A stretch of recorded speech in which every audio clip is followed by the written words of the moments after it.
We're in Acts chapter 4 still. I love this story. Uh, we're ready for verse 21. You remember, I don't need to do a big review, but uh, Peter and John hauled in before the Sanhedrin after having to cool their heels in the holding tank or jail, I assume, at the temple. And they then, the next morning, are offering what I think the Sanhedrin would have considered a defense, but Peter looked at it as an opportunity to preach the truth and the gospel, and he didn't hold back. In fact, when they said, they listened to Peter, and then they sent them out so they could deliberate, and they came to the conclusion, we're going to tell them not to do that no more. Like, we've got all this power, surely they'll buckle the knee. But Peter comes back and says, which is right in God's eyes? This is verse 19. To listen to you or to him? You be the judges. As for us, we cannot help speaking about what we have seen and heard. Man, I love the courage of these guys. And then verse 21. After further threats, and we don't even know the nature. Well, we know the nature, but we don't know the specifics of the threats. After further threats, they let them go. What else could they do? They could not decide how to punish them. And this was not on the basis of what they viewed as right or wrong, just or unjust. Here's why. Because all the people were praising God for what happened. For the man who was miraculously healed was over 40 years old. So, in other words, we can't cover this up. We can't clean it up. There's a lot more of them than there is of us. Even though we hold the power, let's not be stupid about this. There are just things about the Sanhedrin and the Jewish leaders after the day of Pentecost in Jerusalem.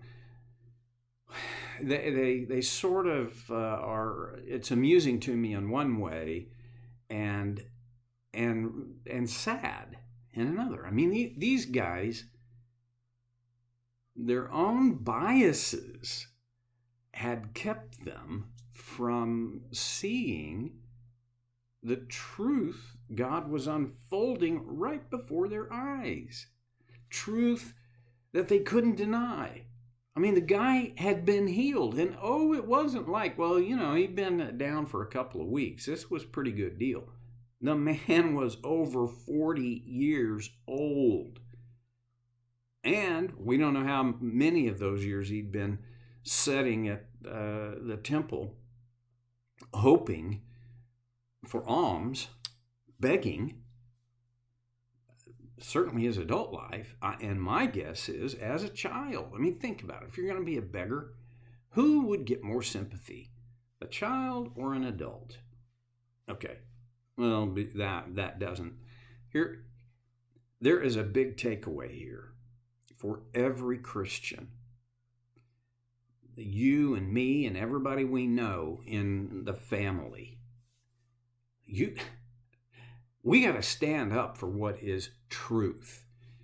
Let's not get. I have a tendency to get all balled up around the truth, in my opinion, about what I think is the truth.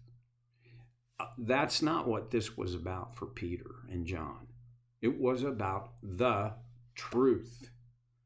That Jesus was God's son. They had murdered him, but he rose from the dead. And it was in his name and by his name that this man had been healed. For us, what is the truth? I'm not talking about our truth in the Oprah Winfrey way, which I think is one of the most treacherous lies from the pit of hell. There is no my truth and your truth. There is just the truth or not. So if we settle on that the truth is what we get from Scripture, what we get from what God has said and has preserved for us, that's the truth. That's what we stand up for, and it takes courage. Do you think Peter and John just hadn't really thought through what the Sanhedrin could do to them? Don't be silly. It's a pretty sure thing. They knew they had watched people. You see, the Sanhedrin had power to do just short of execution. And one of their favorite things, which we're going to see in the continuing narrative here, was they loved, I don't know, that's maybe not fair, but they often had people scourged, whipped, 39 lashes. And why 39? Was that like the magic number? In a way, because experience had taught them that at 40 lashes, people died.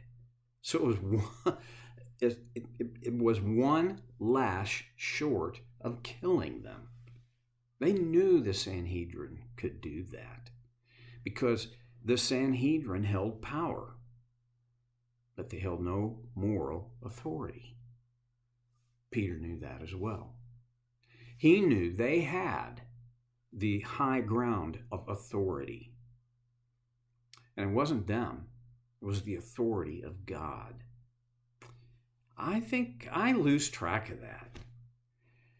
And I think in a culture that is growing less and less friendly toward the virtues and values of what we have well defined in Scripture, it's hard to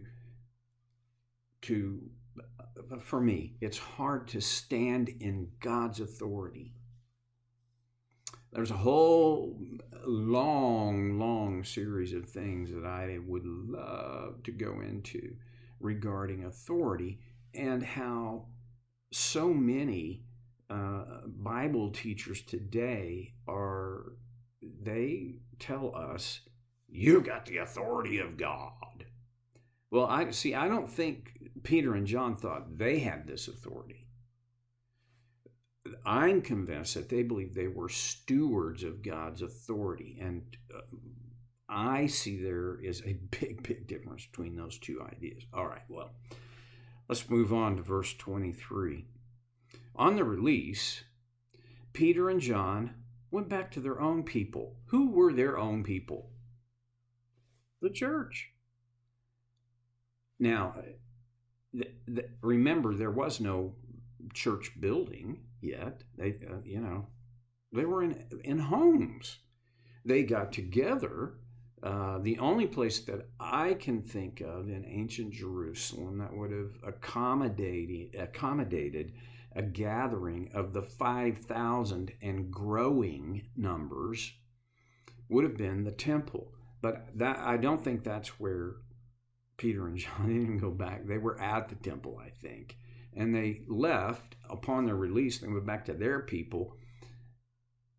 All right, Christians, members of God's family with them. Quick application question. Who are your people? You got any people? I think our world works against us having people in this sense. We're busy people.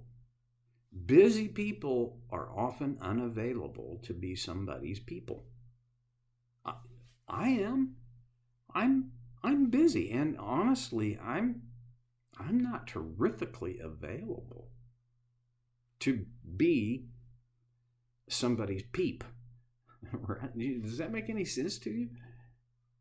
What's the context of these people for Peter and John, I believe it was a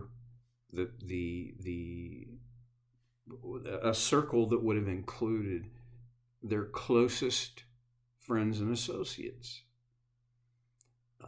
In today's church, we call that small group. I don't care what you call it. Life groups, small groups, community groups, healthy groups. We got to have people. Now, the two sides to that are, number one, I got to be available to be somebody's people. Okay? I'm going to have to somehow turn loose of a few things, and sometimes more than a few, to be available to be somebody's people. Here's the second thing. I got to invite myself into a group of people. And sometimes that's just as simple as I got to pay attention. And sometimes we're getting an invitation that we don't even notice. Other times, I got to take initiative. If I'm going to have people, sometimes they come to me, right? I just fall into it. Thank God. Other times, I got to take some initiative to find some people and be attached to them. There's all kinds of reasons. I got a list of really legitimate reasons why I'm not all stirred up. Finding my people is not the number one thing on my list. I get it. We just came out of 2 years of forced isolation. Oh yeah, we could do this video thing, and then, that's just as good. No, it's not. I don't think for a minute that me talking to the camera on my laptop and you sitting down with your smartphone or iPad or computer, TV, whatever you watch this thing on, I don't think for a minute that that's as good as if we could be together in the same place. Not by a long shot. I do a good bit of counseling on Zoom calls, video. And I'm grateful that I can do that. It expands the boundaries of who I can connect with. But boy, it is not as good as us being able to sit down across from each other in my office and have a face-to-face, breathing the same air kind of experience. So, all right, isolation. Isolation makes us vulnerable. And whether it's the isolation of a COVID enforcement or it's an isolation of my enforcement, when I'm isolated, I am vulnerable. Whatever else we gather here, Peter and John were not isolated. Oh, and by the way, let me just mention, they could have been. Think about this. They were at the tip top of the church organization, a church of more than 5,000 people. When an organization grows to that size and you're at the top, it is very easy to become isolated, insulated and isolated. Well, Peter and John weren't. They had people.